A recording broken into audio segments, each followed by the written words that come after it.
taong bayan kung sino talaga ang mastermind. Kasi bigla-bigla na lang naglabas si Lacson na wala daw mastermind.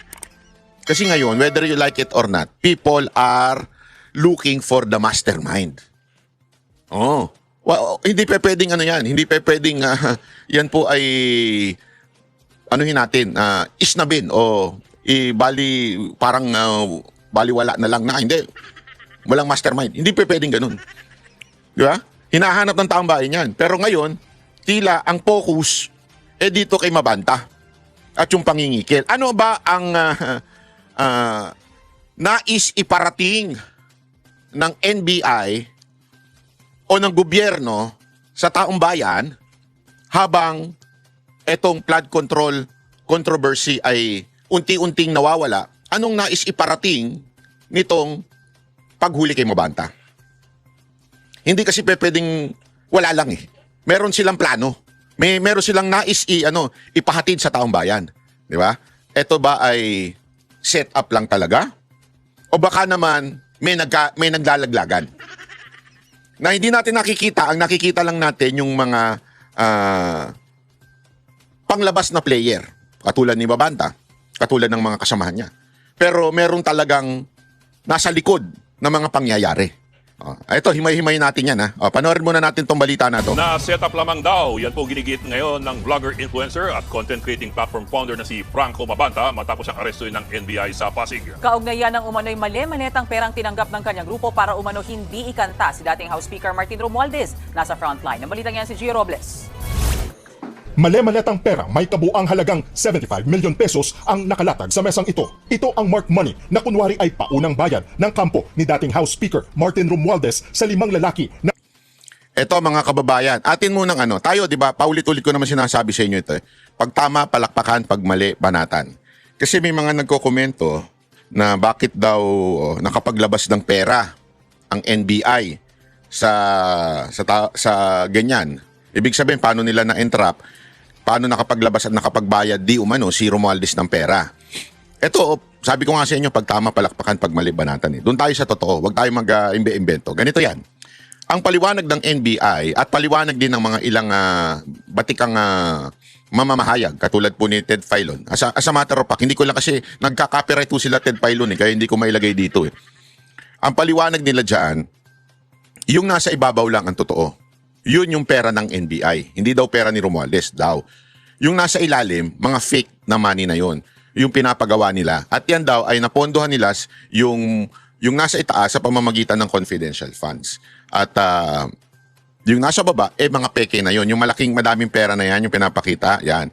Yan, peke na daw yan. Yung mga nasa taas lang ang totoo. At sabi naman, yan naman din ay parang sinang-ayunan na rin ni Ted Filon. Na sabi niya nga, ginagawa talaga yan sa mga operations. Okay? Ito, pinapaliwanag ko lamang po sa inyo. Kasi sabi ko sa inyo, patas tayo dito eh. Hindi tayo yung bias. Yun yung kanilang paliwanag. Okay? Yun yung ating sinusundan. Kasi nga, sabi nung iba, nagtatanong sila na paano daw ba nakapaglabas ng perang ganyang kalaki. 75 million kung naka-freeze yung account ni Romualdez. So, meron silang lusot. Given, okay. lalaki na nangikil umano sa kanya. Sa isang exclusive subdivision sa Pasig, nakipagkita kagabi ang grupo sa nagpakilalang tauhan ni Romualdez. Pagkakuha ng marked money, dito na nagpakilala ang kanilang ka-meet up na ahente pala ng NBI. Arestado ang leader ng grupo na si Franco Mabanta, ang founder ng Peanut Gallery Media Network at 4 na iba pa. Ayon sa leader ng grupo, set up ang nangyari. Yeah, it's not true. It's not true. That's it. So hindi kayo nag-extort No. 300 million pesos? No, definitely not. How can we extort when they were the ones who came to us? Ayon sa NBI, nakaraang taon pa umano lumapit sina Mabanta sa kampo ni dating House Speaker. Pero kamakailan lang dumulog sa NBI ang kampo ni Romualdez para magreklamo. Alam mo, ito again ito ano lamang po, ito ay mga teorya na nakikita ko. Okay? At base rin sa aking mga nababalitaan. Ikikwento ko sa inyo, ha? Kasi ganito, di ba? Actually, meron namang balita na noon pa.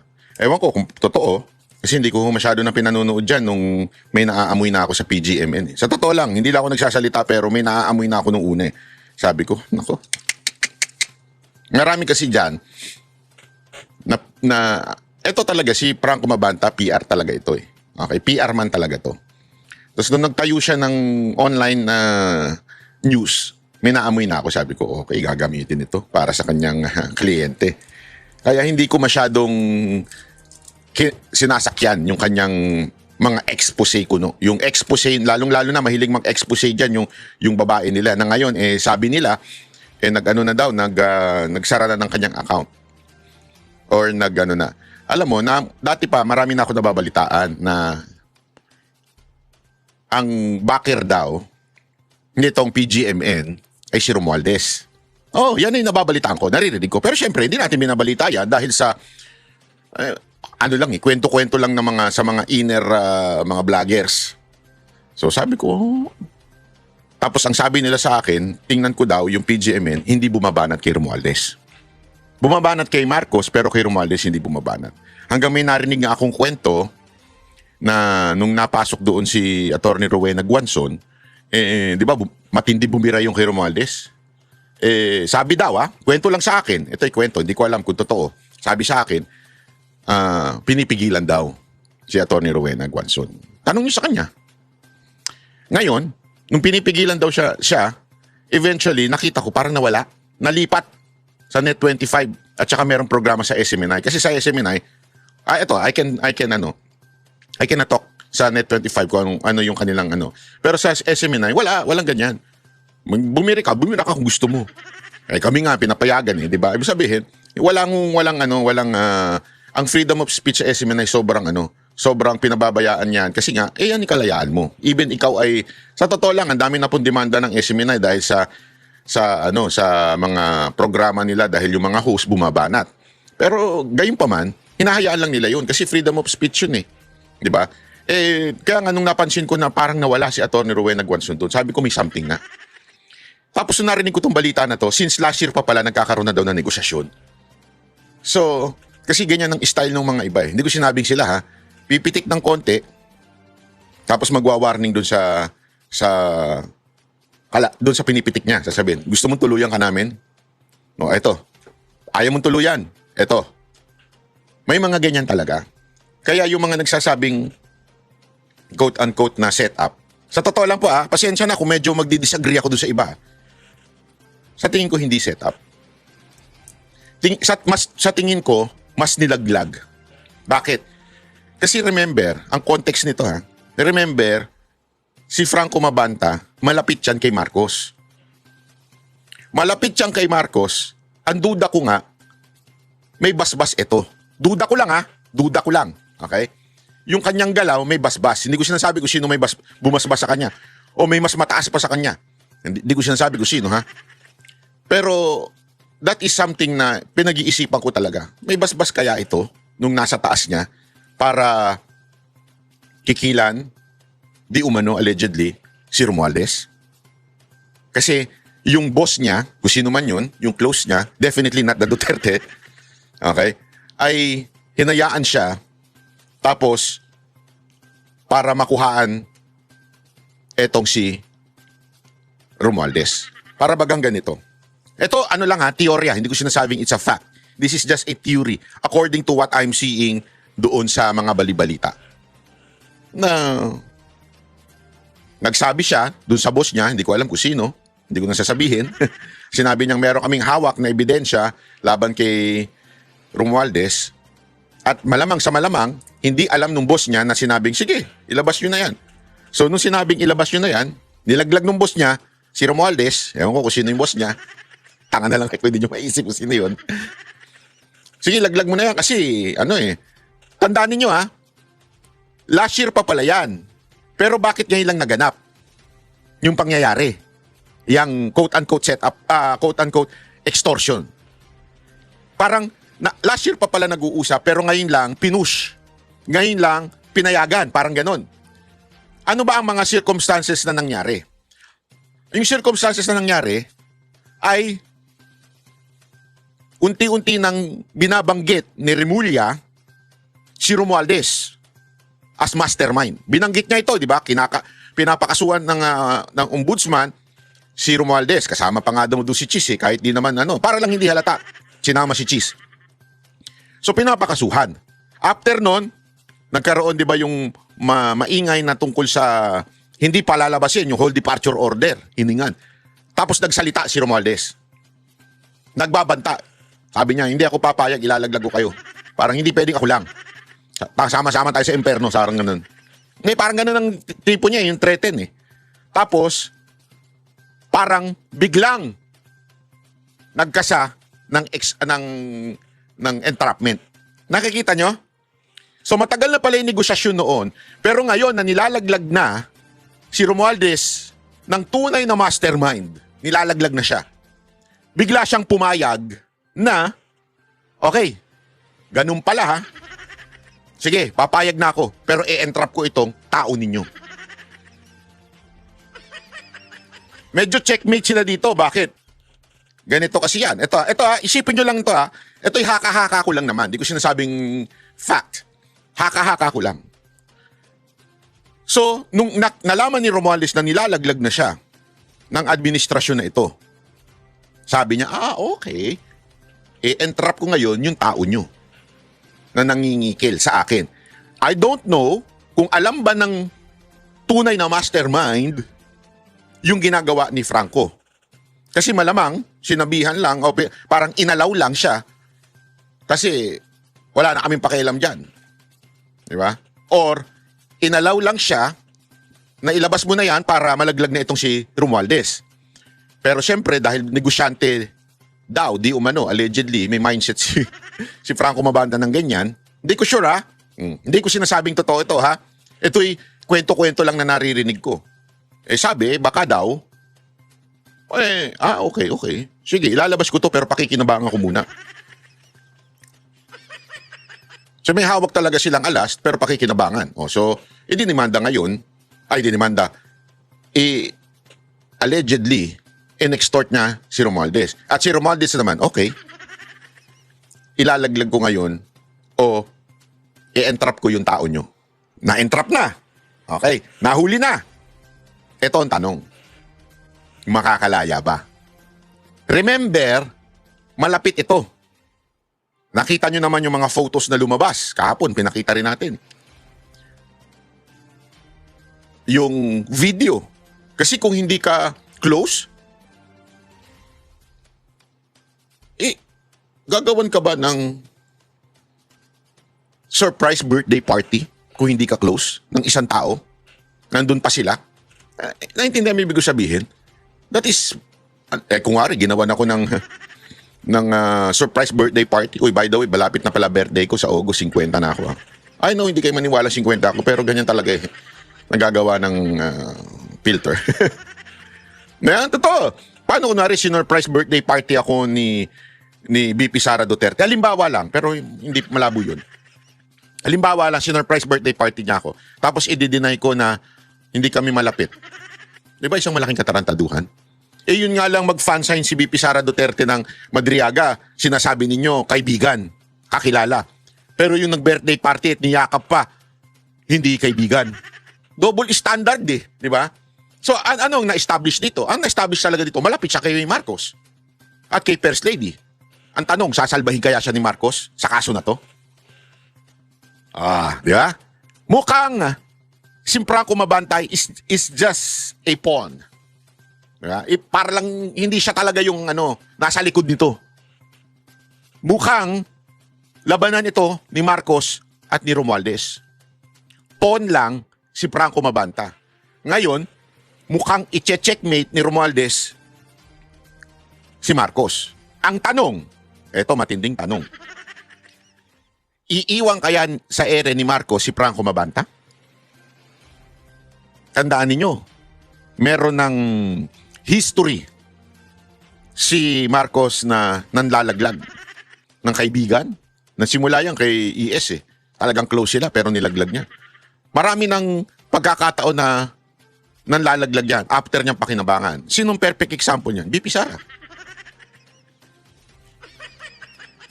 Hindi ko alam kung totoo itong naiisip ko.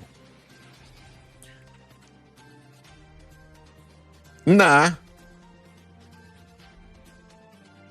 ang talagang may hawak o talagang may mastermind nitong kay Franco Mabanta ay ang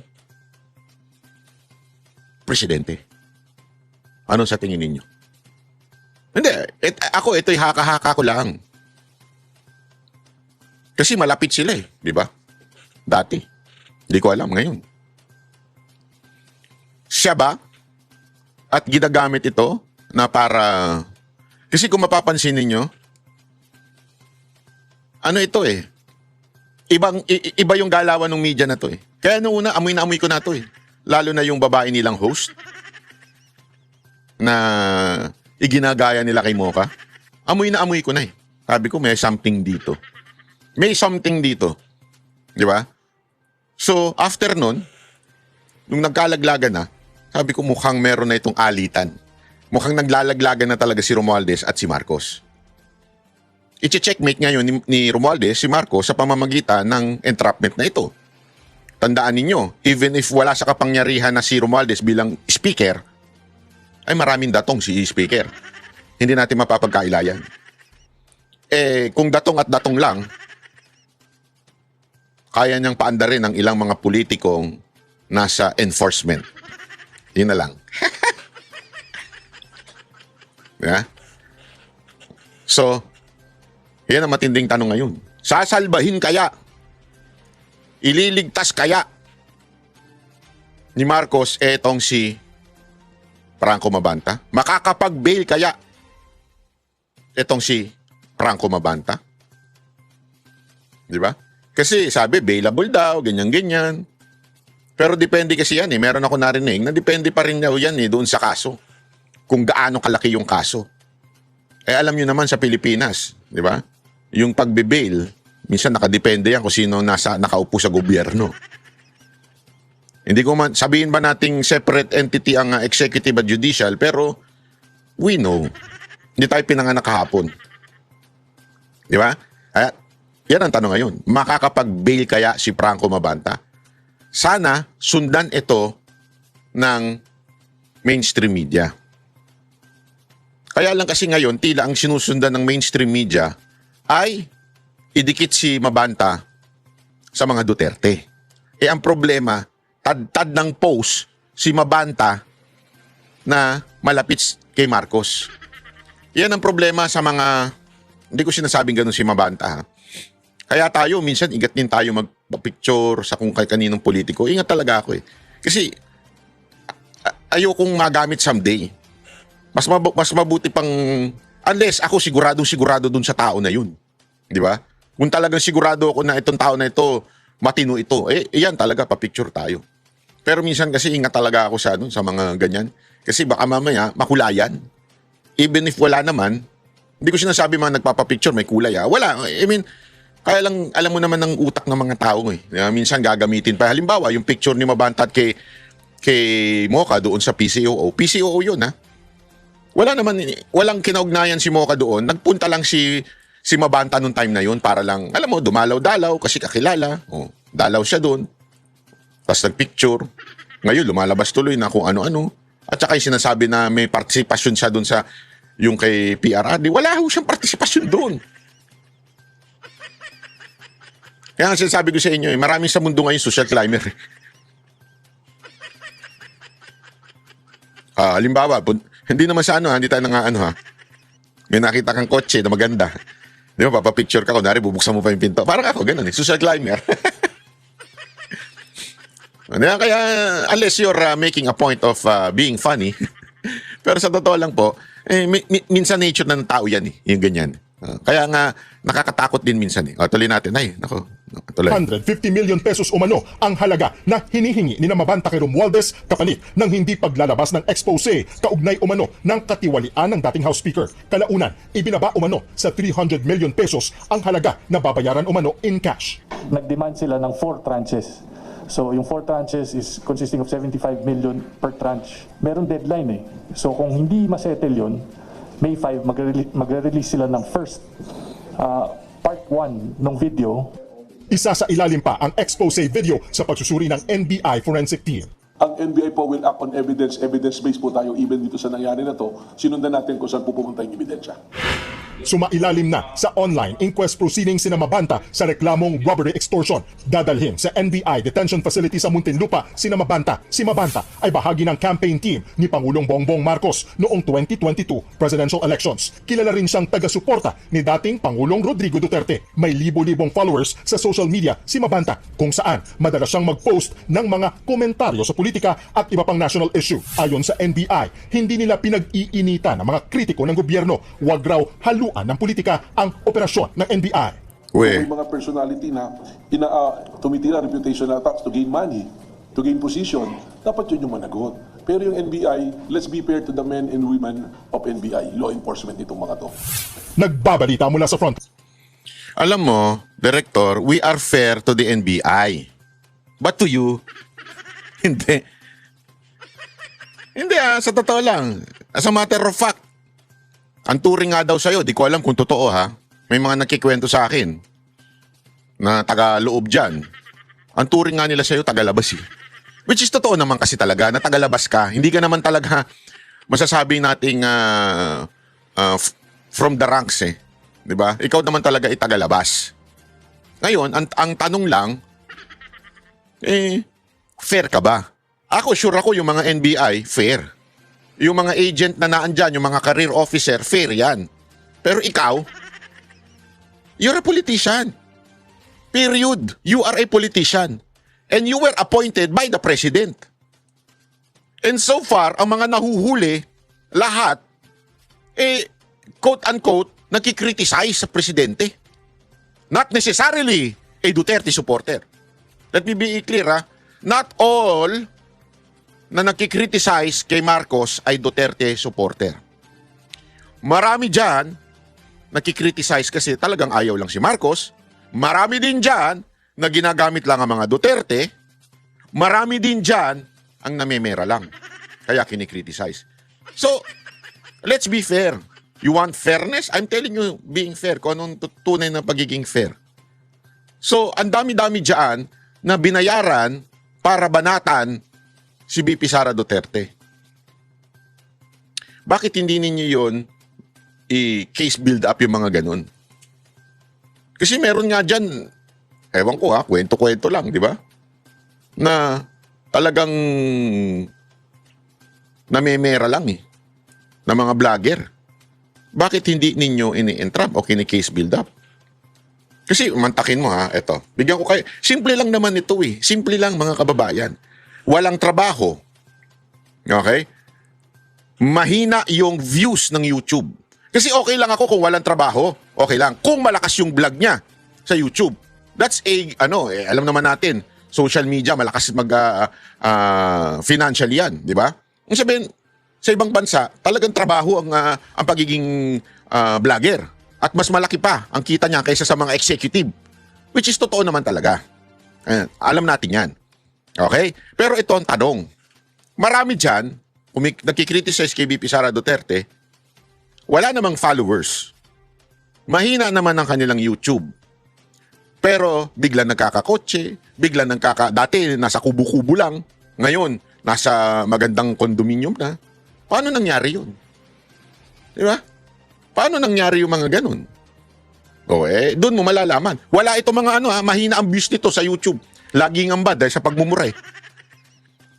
And to be transparent. Sa Facebook, mahina ang kita diyan. As in dati, malakas. There was a time na ng isang buwan ata lumakas. Binago nila yung algorithm. Tapos nung napansin nilang kumikita yung mga tao, dinrap nila. Alam mo yung 1 million na reels, kunwari na views na reels, wala pang $30 yun. Pinapakita sa akin ni Sir Jack, kasi ako hindi ako nakaka-1 million Si Jack pinapakita niya sa akin, tapos sabi na nga namin, "Uy, manlibre ka, lakas nung reel mo," ganyan-ganyan. Tapos papakita niya, ang baba. Ang baba. Ang hina talaga nung kita. Kaya nga, paano unless may trabaho, di ba? Meron silang istasyon na binabayaran sila na pinagtatrabahuhan. Kahit mahina ang vlog, di ba? Kasi you're hired. Di ba? You are an employee. Or you have a business. Kaya nga, alam mo, hindi mo pwedeng masabi na fair ka. Sorry ito. Eto, matindi ito kasi sinabi ni Lacson na wala daw mastermind. Manlupit. Nagulat ako dito Sabi ni Lacson. Panoorin ninyo. Naniniwala naman si Senate President Pro Tempore at Blue Ribbon Committee Chairman Senador Panfilo Lacson na walang overall mastermind sa nabistong flood control scandal. Git pa niya hindi maaaring obligahin na dumalo ng pagdinig sa Senado si dating House Speaker Martin Romualdez. Balita, Mar Gabriel. Mar. I don't think there's an overall mastermind kasi nga, di ba, driven by greed. Saka sabi ko nga, di ba, Wala daw overall mastermind.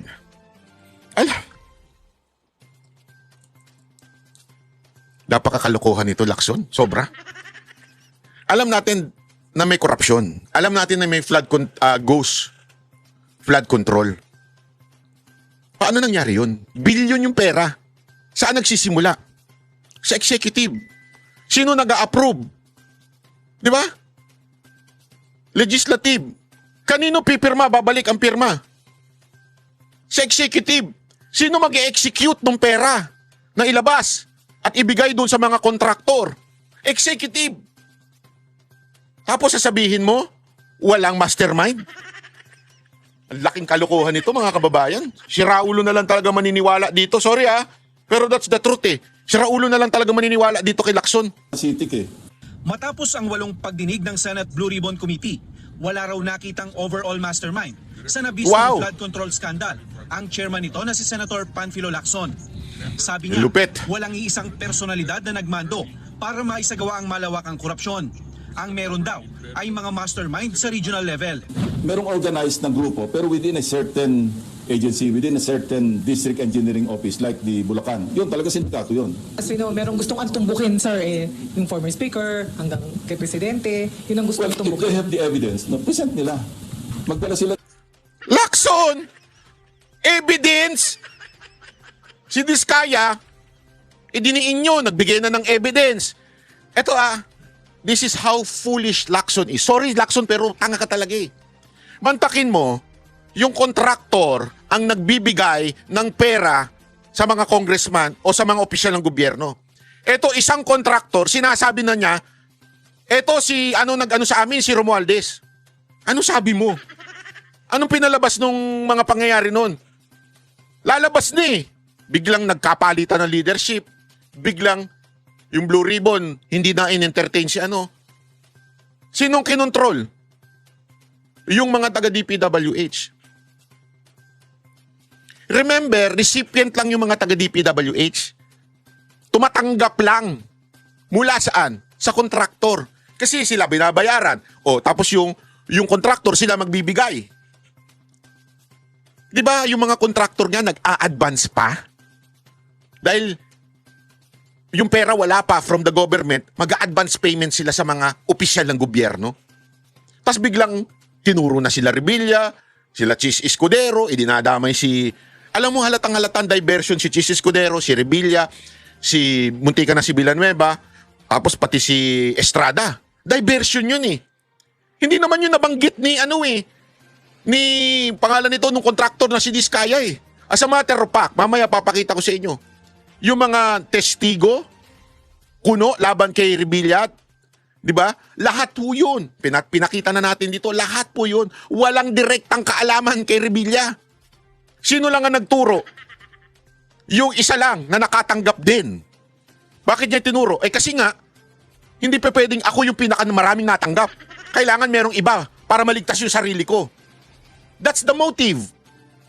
Di ba? Alam mo, simpleng utak ng mamamayan, maiintindihan ito Yung mga kontraktor, katulad ni Diskaya, ang itinuro nila si Romualdez at si Zaldico. Tapos biglang lumugwak. Ayaw sa kanya pakinggan. Tapos sabihin nyo, walang ebidensya. Pangalawa, 18 Marines, nagsasalita na. Hindi pala 18, 16 lang. Yung mga ex-security ni Zaldico nagsasalita na. Sinasabi namin, ito, nahatira namin, ito, si Romualdez ang bla bla bla. Sinabi na nila yan. Ayaw mo ipatawag. Kasi sabi mo walang ebidensya. Ginagago mo ba kami? Hindi totoo, Lacson. Ginagago mo ba kami? Pangatlo, si Zaldico na mismo nagsasabi. Inutusan siya, i-insert ito, ganito, ganyan. ayaw niyong interviewin via Zoom, pwede naman. Basta manumpa lang siya doon, kahit sino mang ano, kasi pinaliwanag ito ni Marcoleta eh. Pwede naman siya mag-Zoom kung nanganganib siya. Ano, isasaksak yung pagpipilitan ninyo. Hindi, kailangan mag-appear siya dito. Tapos, ikukulong. Ang labo mo talaga, Lacson eh. Tapos, hihirit ka na naman. O, isipin mo, 3 na yung ebidensya na yan. Hindi ko sinasabing totoo. Pero sana man lang, inimbitahan mo at pinakinggan mo at magpaliwanag. Eh, hindi eh. Hindi mo pinakikinggan eh. Ayaw mong tanungin eh. Kasi sasabihin mo walang ebidensya. Oh. Tapos ayaw mo pang imbitahan kuno si Romualdez dahil courtesy. Ninakawan na nga tayo, courtesy pa. Hindi ko sinabing si Romualdez ang nagnakaw. Ang sinasabi ko, yung bansang Pilipinas ninakawan na. Tapos iisipin mo pa yung lintik na courtesy mo. Diba, kung gusto mong malaman ng katotohanan, alamin mo na. Tanungin mo na yung pinagbibintangan na yung kapitbahay, courtesy pa. Kasi sasabihin mo ngayon, walang mastermind. Sino man iniwala sa'yo, mga tanga? Init ang ulo ko, gagigising ko lang eh. Nang magtrabaho rin sila na maghanap sila ng ebidensya kung sinong gusto nilang tumbukin. Ako wala akong gustong tumbukin. Dumarating sa akin yung mga nagre-report. O yan naman pala mga kababayan, wala pala siya talagang gustong tumbukin. So ibig sabihin, hindi niya gustong tumbukin yung tunay na may sala. Di ba? Eh, yun naman pala eh. Inilatag ni Lacson sa plenaryo ang partial report ng Blue Ribbon Committee sa pamamagitan ng privilege speech matapos itong hindi makakuha ng sapat na pirma mula sa mga miyembro ng komite. Isa sa mga hindi pa lumagda dito, si Senator Rodante Marcoleta, na kinwestiyon pa ang paggamit dito ni Lacson bilang precondition sa interpelasyon. But as for myself, Mr. President, I cannot sign a partial report. A partial report is basically unfinished. An unfinished report cannot be assumed to have contained the final and collective judgment of all the members. This is very basic, Mr. President. Maging si Senator Jinggoy Estrada, hindi raw lalagdaan ang partial report. Ano po? Partial committee report. Dapat final. Kung hindi na siya magpapatawag ng pagdinig sa Blue Ribbon Committee, dapat final na. Sabi ni Lacson, kinailangan niyang gumawa ng partial report dahil sa haba at sa lawak ng investigasyon. Minabuti kong hatiin eh. Kasi imagine kung tatapusin natin lahat, baka abutin tayo ng 1,000 pages. Tapos ang mas maganda na yung i-parcel mo. Grabe yung palusot ni Lacson, nakakabuisit, no? Diba, nakakabuisit? Ginagawang tanga yung taong bayan? May pahati-hati pa siya? Diba? Nakakainis eh. Sa totoo lang, nakakapikong ka na. Kasi gagawin mong dahilan para hindi ipagpatuloy yung Blue Ribbon dahil hindi pumipirma yung mga kasamahan mo. Bakit sila pipirma sa partial report? Hindi pa nga kumpleto. Ano yun? Pipirma ka ng kontrata. O, pasensya na kayo ha. Kuwari, kausap mo yung kanegosyante, ano mo. Yung first page lang ang ipapakita ko muna ha. Partial lang muna, yung contract. Pero pirmahan nyo na. Doon sa third page. Yung third page, yun yung mga signature. Yung second page, yun yung kumpleto na. So, bago ko ibigay sa inyo at magpatuloy tayo sa negosasyon, pirmahan nyo muna yung first page. Sandali, bakit ganun? Tapos sasabihin mo, hindi na tayo magpapatuloy sa negosasyon na to. Bakit? Hindi nyo pinipirmahan yung first page eh. Eh sabi nung kausap mo, ipakita mo na kasi lahat. Paano kami pipirma niyan kung hindi mo kayo ipapakita lahat? Hindi, partial lang. Kasi dadami to pagka ano. Lukuhan no? Nakakabuisit. Para get done with yung na-cover, tapos yung susunod na page, edi i-absorb na lang o masubsum na lang yung partial committee report doon sa main committee report. Grabe.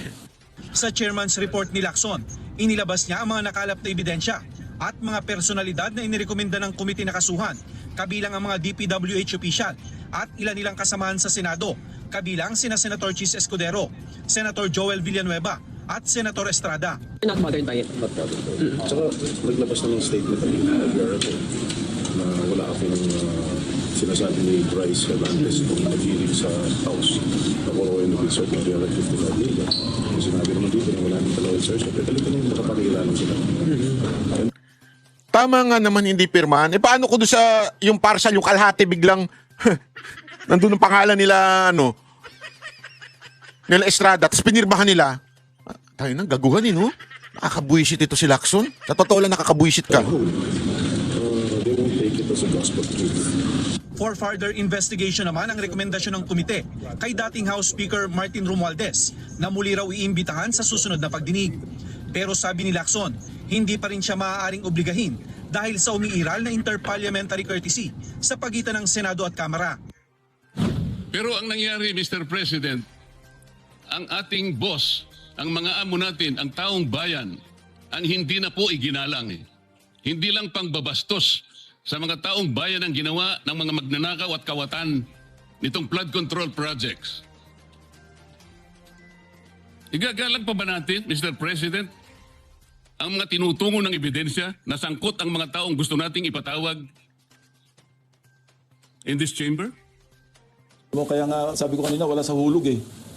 Hindi makita Ikaw ang wala sa hulog. Merong time-honored tradition na mulat sa pool na nag-open yung Congress, naandyan na yan. Bakit natin?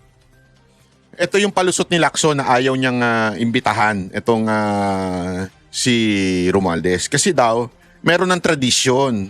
Alam mo, Lacson, mas aatupagin mo pa yung tradisyon kesa sa mahuli ang korupsyon.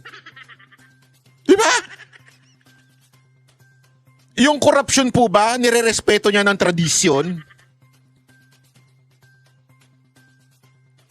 Again this is not a law or a rule. Therefore, this is a tradition. Alam mo, dahil sa tradisyon, maraming nagkakasakit. Bigyan kitang halimbawa. Tayo mga Pilipino, mahilig tayo sa tradisyon. Wala akong tinitirang